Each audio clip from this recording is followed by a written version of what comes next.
Hello नमस्कार, आप सभी लोगों का स्वागत है। मैं हूं राज राणा। तो एक महत्वपूर्ण अपडेट मैं आपको बता रहा हूं। अपडेट क्या है कि डीएलएड प्रवेश परीक्षा होनी थी 30 और 31 मार्च को, और वह परीक्षा भी अब स्थगित हो गई है। वह परीक्षा भी टल गई है। तो इसी के बारे में आपको विस्तृत जानकारी दूंगा। साथ ही साथ यह भी बताऊंगा कि क्या बीपीएससी 3.0 का एग्जाम होगा। कहीं ऐसा तो नहीं है कि इसे 4.0 के साथ मिलाकर पेपर करवा दिया जाए। ऐसा भी पॉसिबिलिटी बन रही है।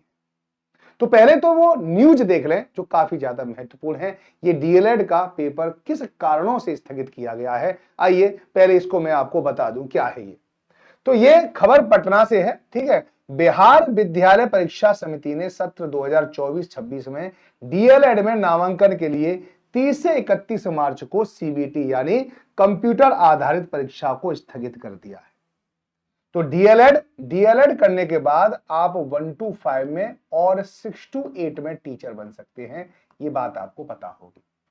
एक तरह से 1 to 5 में तो डीएलएड वाले ही फॉर्म डाल सकते हैं। उसमें बीएड वालों को आउट कर दिया गया है सुप्रीम कोर्ट के फैसले से। ये आपको अच्छे से पता होगा। अब ऐसे आउट हो गए तो आपको पता है कि बहुत सारे इस बार फॉर्म डीएलएड में भरने वालों की संख्या बहुत ज्यादा होगी। प्रवेश परीक्षा कितने लोगों की होनी थी जानकर आश्चर्य हो जाएगा आपको। वह डेटा क्या है वो मैं आपको बता रहा हूं कि पहले तो यह बता दूं कि 30 और 31 को एग्जाम नहीं होगा, और बोर्ड ने बताया है कि कोई अपरिहार्य कारण है। उनके कारणों के बारे में अभी हम चर्चा नहीं कर रहे हैं, ठीक है। उसकी वजह से इसको स्थगित किया गया है।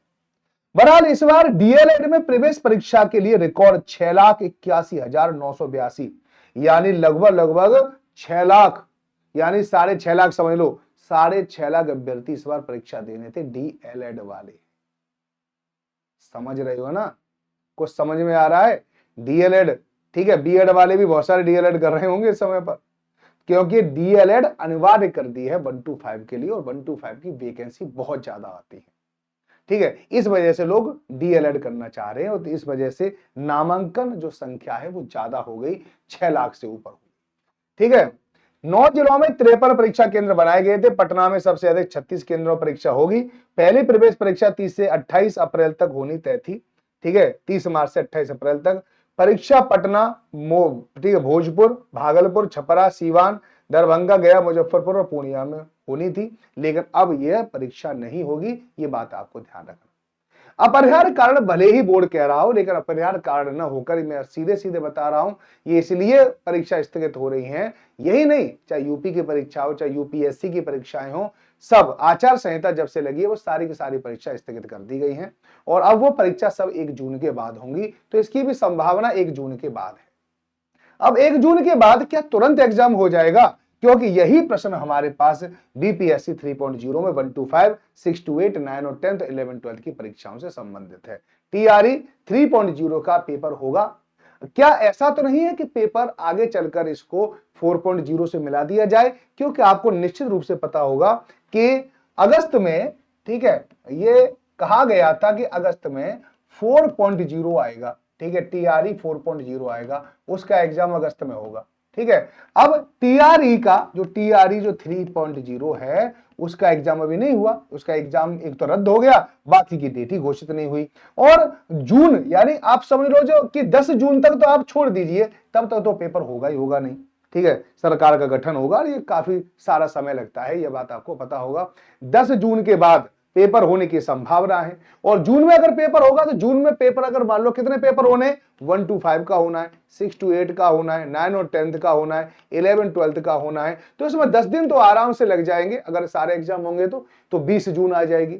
और जुलाई और अगस्त अगले महीने में ही, ठीक है, फिर आवेदन प्रक्रिया आ जाएंगी, और आवेदन प्रक्रिया के बाद अगस्त में 4.0 का एग्जाम होना है।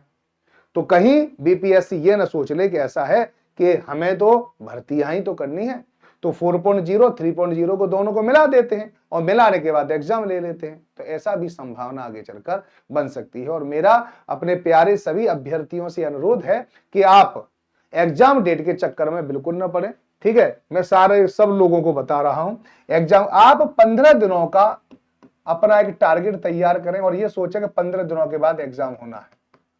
ठीक है, 15 दिनों के बाद। तो 15 दिनों में आप कितना पढ़ सकते हैं, कितना रिवीजन कर सकते हैं, उस हिसाब से पढ़ो। जैसे ही 15 दिन के बाद एग्जाम ना हो, फिर 15 दिनों का एक टारगेट बना लो और फिर वो सारी चीजों को रिवीजन मार दो। ठीक है, फिर 15 दिनों का एक टारगेट बना लो। इस तरह से 15-15 दिनों का टारगेट बनाते चलो कि अगर 15 दिन बाद एग्जाम हो गया तो फिर हम पूरी तरह से तैयार हैं और हम पेपर देने के लिए तैयार हैं। तो उनके लिए इसी शुभकामना के साथ कि आपका पेपर वही 10 जून के आसपास ही होगा, तो आप ज्यादा टेंशन न ले, लेकिन हाँ, पढ़ाई को आप बदस्तूर जारी रखें और अपने आप को 15-15 दिनों के एक सेगमेंट में अपने आप को बदल लें। तो चलिए, ये खबर आपको कैसी लगी जरूर बताएं। अगर आप मुझसे ज्वाइन होना चाहते हैं तो SST with Raj Rana Telegram है, SST विद राज राणा। इस टेलीग्राम पर आपको सारी PDF मिलती हैं और आप इस पर मुझे ज्वाइन कर सकते हैं, है ना। तो बाय बाय, टेक केयर, सब लोग अपना ध्यान रखें। जय हिंद, जय भारत।